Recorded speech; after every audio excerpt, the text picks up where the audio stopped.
Hey everybody, Tone here and welcome back. This is about 3 or 4 weeks in a row now where on a Friday night after my work week I've done some Golden Krone Hotel speedrunning and got a new personal best or world record. And I believe this is a new world record for now.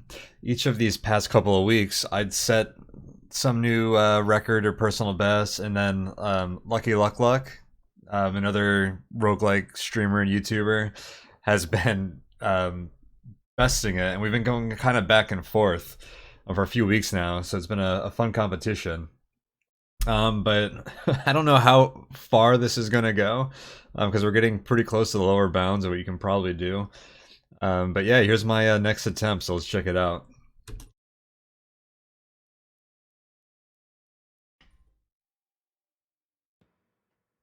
It's another one of these Shapeshifter runs. I don't think any of the other disguisers can really compete with Shapeshifter.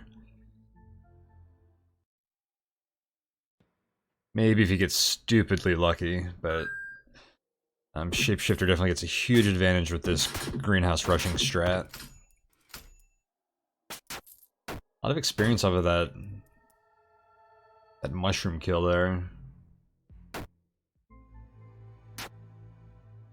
Surprised we survived that, actually. Found this bit of moonlight here, so we take the time to come here and fight some stuff. I think after leveling up of that other mushroom, I decided to let this one sprout as well. Put ourselves another level there, we're at level 4, and we found the greenhouse. Pretty late greenhouse. It's already 4 AM, the sun comes out at 6. Which doesn't give you a lot of time to clear it. Now, this is full of bees, which means there's probably not a lot of enemies that actually give us experience. I'm assuming there's just like... This is funny, I actually almost fought him with me in the water. It was late yesterday, I was pretty tired, but I saw my mistake, pulled back, and we killed him. We got him from level 4. It was a pretty lucky kill, I think. I really wasn't expecting to finish him there. But yeah, I was saying, I believe there's just like a certain number of enemies that generally spawns here.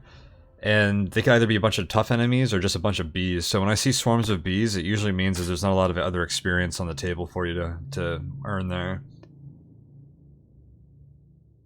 At least what I've observed.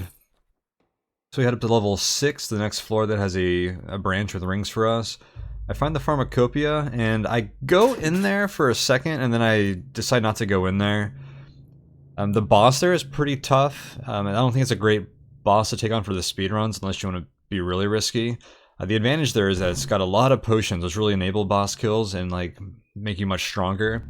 But at the point where these speedruns are at the moment, I don't think you can take the time to actually explore that and be competitive. So you just have to be lucky and get the potions you want on the other floors.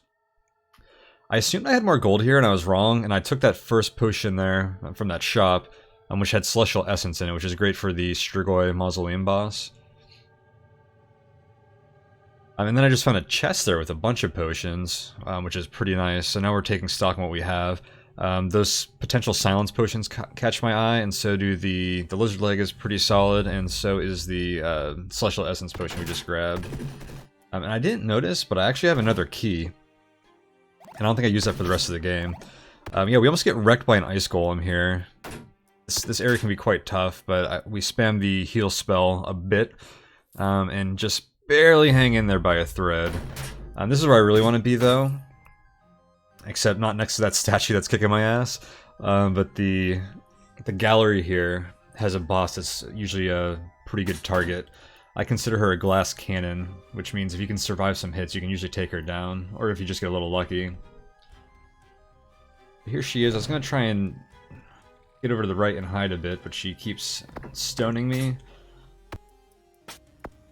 But we managed to not take another big hit, which could have been deadly. That first one didn't seem that bad. I don't know if we had any particular resistances for that at the moment. Like I've seen her do like 80 damage, more I think, with one of those hits. Very strong. Alright, and then we re-enter the library. I just nope out of that ruby golem. Those guys are extremely tough, and being a vampire is not a... Golems are not great fights for you. Because you, especially those ones, because you take a lot of damage and they don't give you blood to heal off of.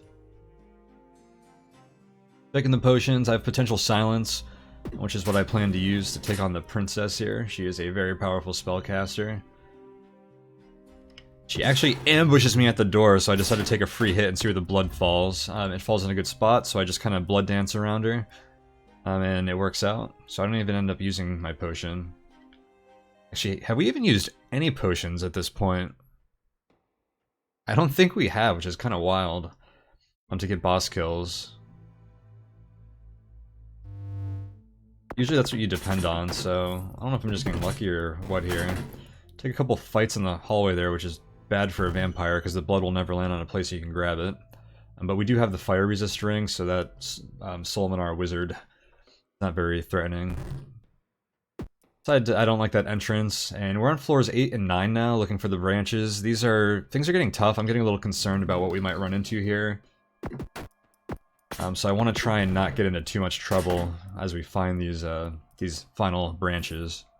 I'm looking for the graveyard right now. Also, it's getting pretty annoying here. Oh, that was a floor level 9 chest, and I didn't even know I had a key. That could have been stocked full of goodies. But yeah, I was getting a little annoyed there by the light. I'm wandering around as a vampire. Pretty tough, and all the warning messages are slow you down a bit. Here is a gigantic long corridor that apparently has no purpose except for me to waste my time. That is... I haven't really seen anything like that before. I don't know if that was like speedrun detected. Generate the long dead-end corridor. Yeah, that room I walked into and noped the heck out of. We used that choke point right there to fight those guys one-on-one, and it worked. Surprised we didn't find the branch yet, and I was actually double-checking. Those lava spots at the top actually look similar to the branches. And here it is in the last place we'd look. It's the rafters, which I don't feel like going into, and that guy was getting kind of annoying, so I just left. See a lava golem.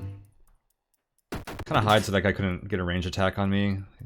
Fortunately, he cast glow instead of zapping me. I don't know if he... Probably wouldn't have one-hit me, but he would not have been very pleasant to fight, that's for sure. And we find the graveyard and mausoleum. We're pretty sure we have silence still, which is a great potion for this boss. Over here we look at the mini-map, and I guess that up is probably where this boss fight is, and I was correct. Almost killed the giant spider, but I decided to save it for last, in case I get paralyzed by the little spiders. Now I'm looking for a position where I can't get swarmed by his summons, so I kind of go up here. And then I decide I need to get closer to him. And then I'm looking for my soul elixir so I can actually fight him as a human. And I don't have one. So the backup for that is usually the Luna Potion, which turns you into a werewolf, which is hostile to him. And for some reason I don't see my Luna Potion, so I turn into a bat, which is a very weak form. But I do have the Silence Potion, so he's not going to summon anymore. He still hits pretty dang hard, so I'm looking at what else I have here. Potential Celestial Essence. Indeed it is. I have another one. Let that light burn him down, and we'll just flex on this guy as a bat. Get our 4th and final ring for the run. I decided I don't want to fight anything else as a bat. Let's not take that risk again, so I fall back just a little bit where I'm not expecting enemies, and we turn back into a vampire. I'm concerned that we have no health here. It'd be really nice to get some blood. I probably have blood potions I should be drinking right now, but it doesn't come to my mind. I'm excited, and my eye is on the prize. We do not know where the last upstairs is yet, so we are looking for it. There's one, but it is guarded by some tough stuff. We back up. I'm trying to get some blood off of this healing guy, because he's harmless for the most part. But it's just not working out, but then I just managed to run around and get to the exit, and we win. GG. It's about just under 8 minutes and 30 seconds. Not bad. That was a fun one. And at some point I'll... Either when Lucky Luck takes or someone takes the record back, I'll give it another attempt. Otherwise, I want to try some other speedrun attempts, I think. So, different disguises, maybe different difficulties and challenges, different stuff. So maybe we'll put down at least the Shapeshifter speedrun for a bit. But yeah, that was a fun one. Thanks for watching, guys. If you want to learn more of the speedrun strategy, I'd go and check out some of my other videos. I think I go a little bit more in depth on some of the speedrun strats in them. But I feel like if you guys are watching a lot of those, you probably don't want me saying the same thing each one. And plus, this is only 8 minutes, so there wasn't a lot of room to say anything. But yeah, thanks for watching, guys, and I will catch you all next time. See y'all.